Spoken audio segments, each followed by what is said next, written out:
Hey guys, how's it going? Hope you're doing well. My name is Crown, and today I'm going to read you some very interesting stories that I hope that you're gonna love. And now, without further ado, let's go!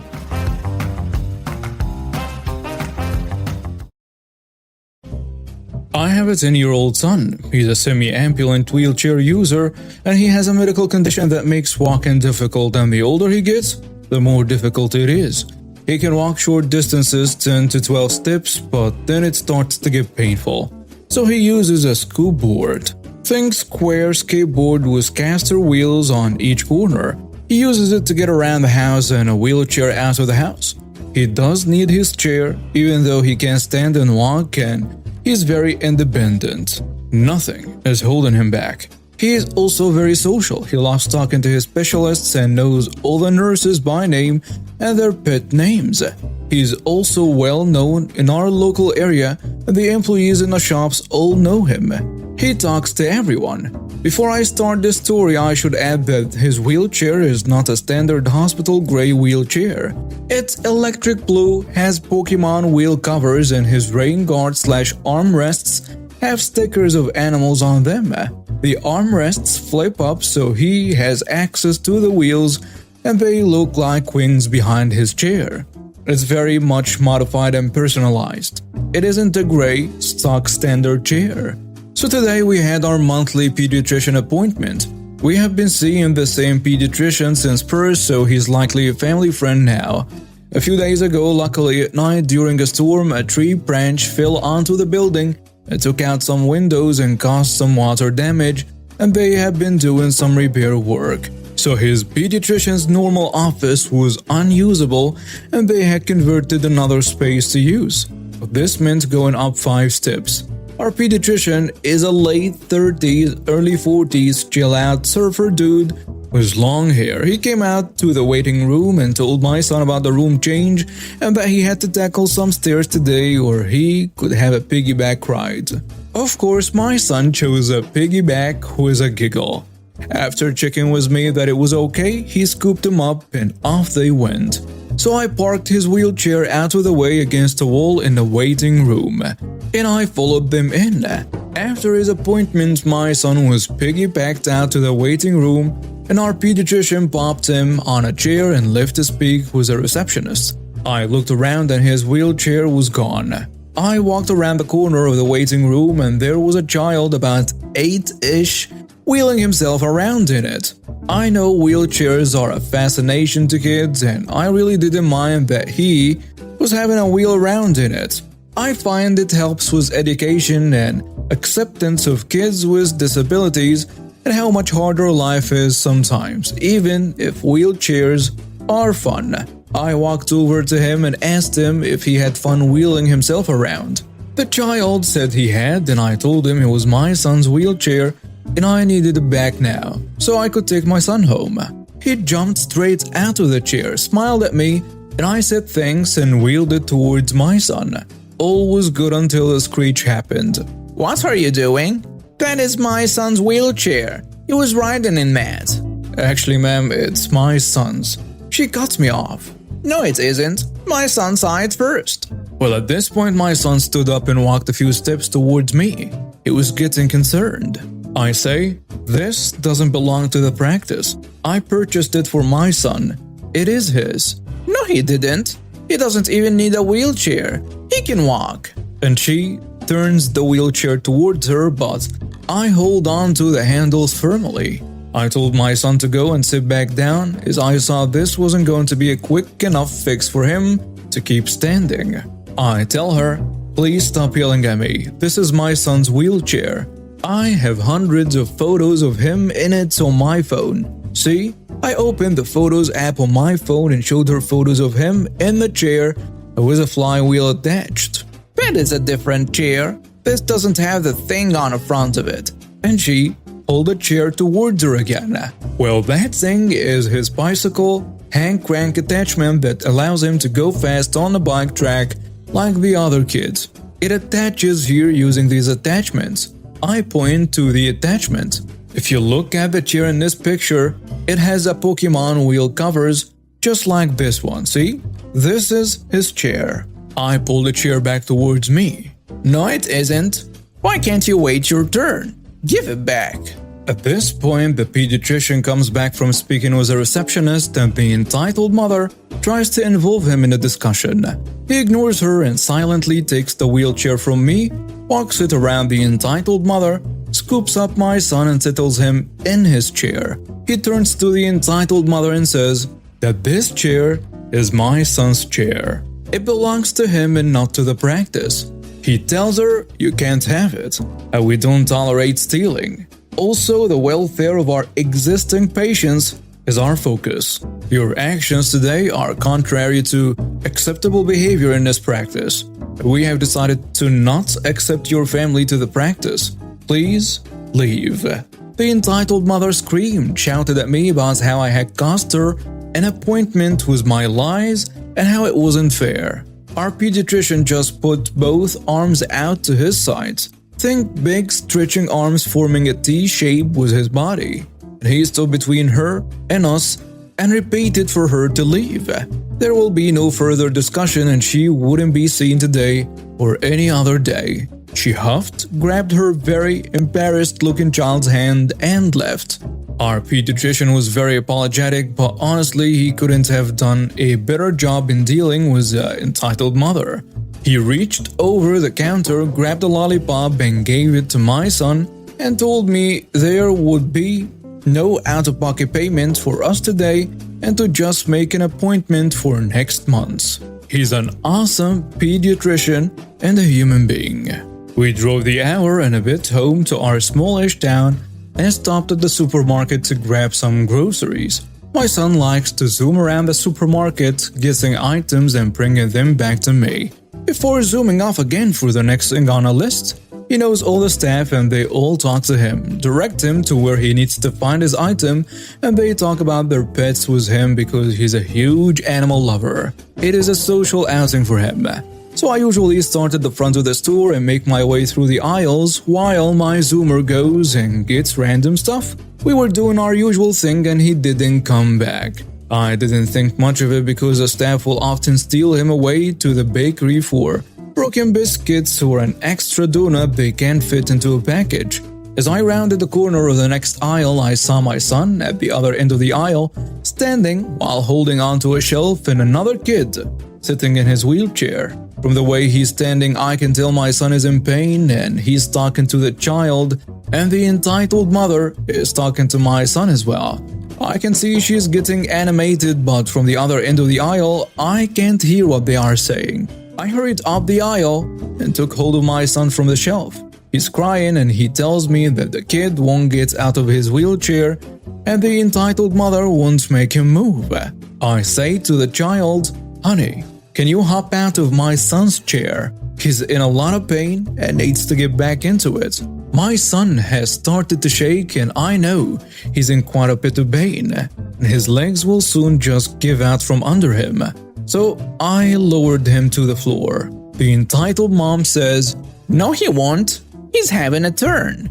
Your pratty kid wouldn't even let him go up and down the aisle more than once before asking for it back. My son has a sore ankle and I'm going to tell the manager we need it more than you. "What? This isn't a hired chair. It's my son's chair." Don't be ridiculous. I see that chair all the time being used by kids. You may see the chair in here a lot because my son and I come here a lot for our groceries, but it is his chair. No, it isn't. It's in the store every time I come in, and different kids are using it. Well, you're mistaken. It is my son's chair. I have photos of him in it. He needs it back. I open my phone and try and find a picture of my son without the flywheel attachment to avoid the same discussion as the morning. No, we are taking it.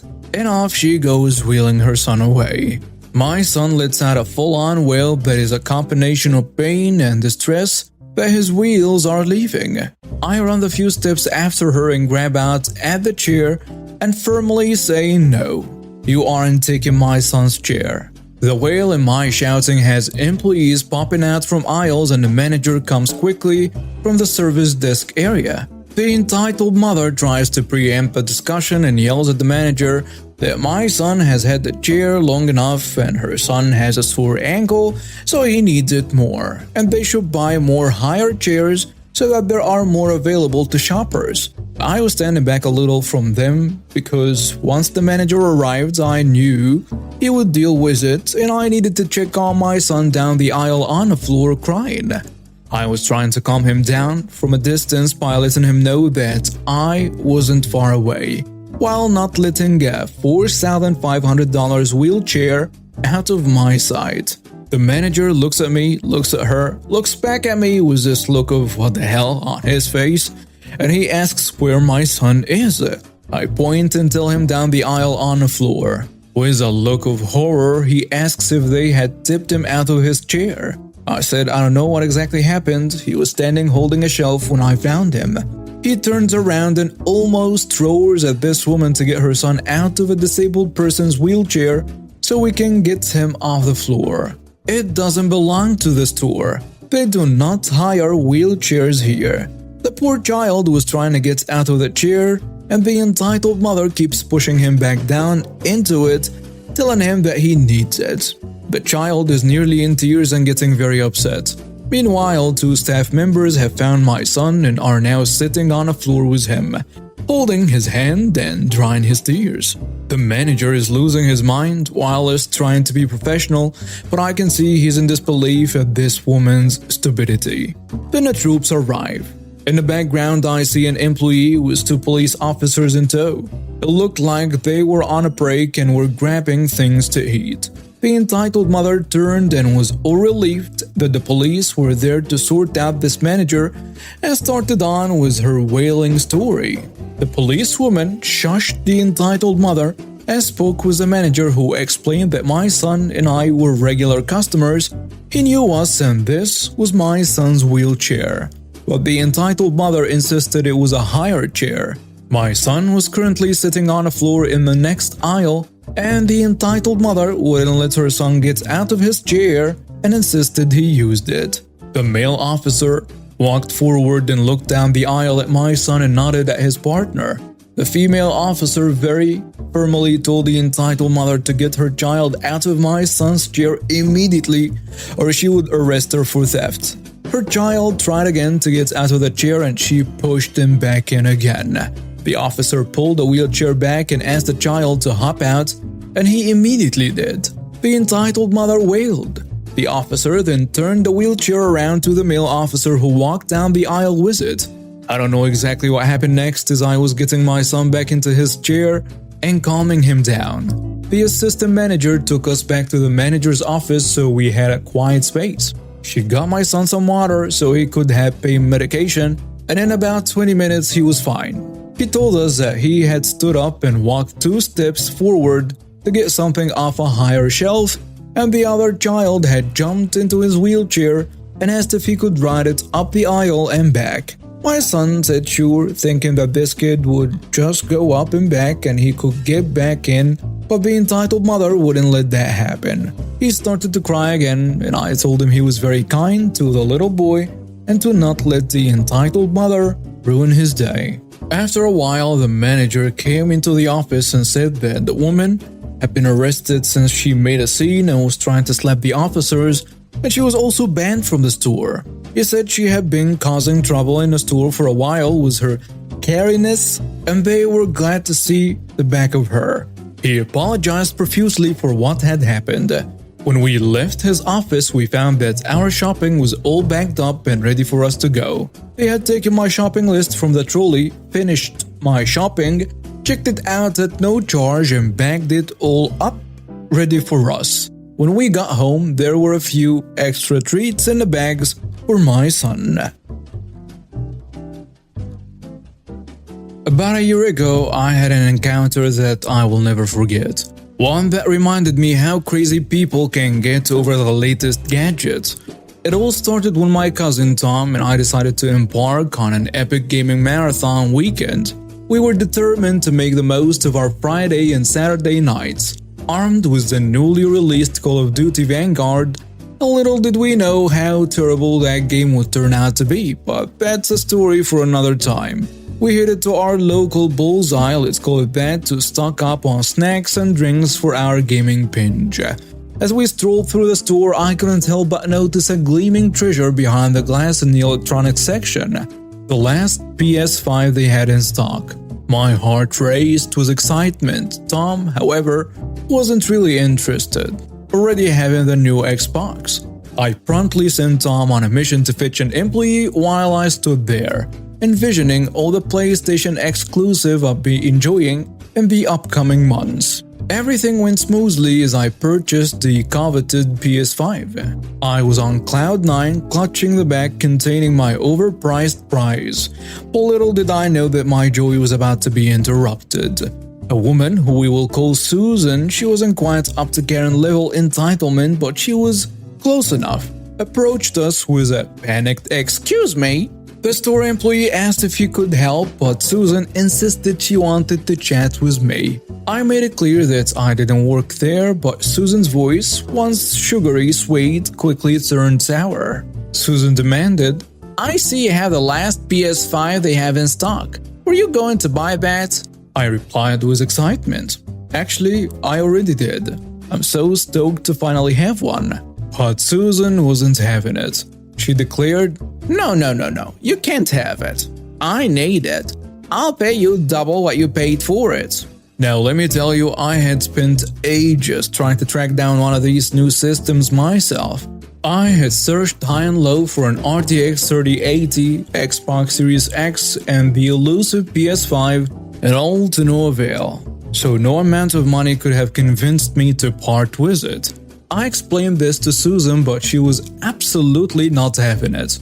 All traces of sweetness vanished from Susan's demeanor as she demanded that I hand over the PS5.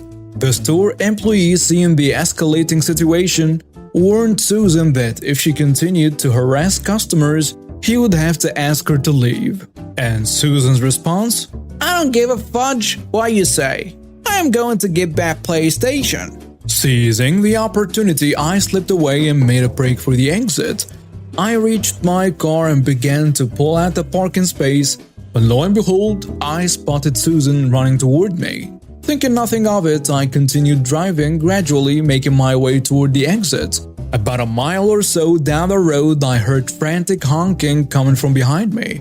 I looked in my rearview mirror and saw Susan in her BMW SUV, tailgating me and weaving dangerously across the highway. Other than sharing a laugh with Tom, I ignored her entirely. 10 minutes passed and she was still right on my tail when I heard sirens and saw the unmistakable flashing lights of a state police cruiser directly behind Susan. My heart leaped with joy. However, Susan pulled into the right lane, allowing the officer to pass her.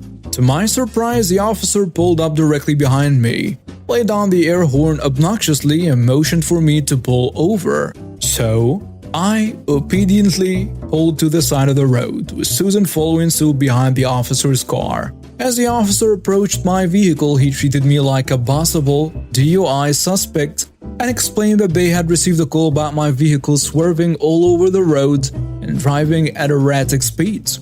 I tried to assure him that everything was fine, but Susan had other plans.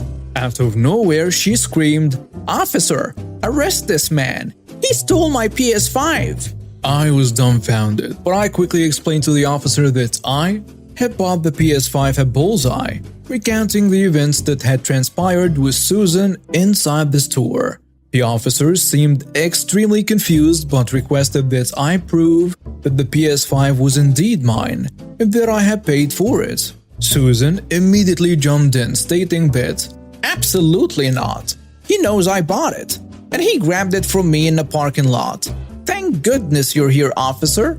I knew that my card number would be on a receipt as I had worked in retail many years ago, so I confidently said, "Well, I also have the receipt if that helps." Susan, in her dim-witted glory, immediately claimed that I had stolen the receipt from her too.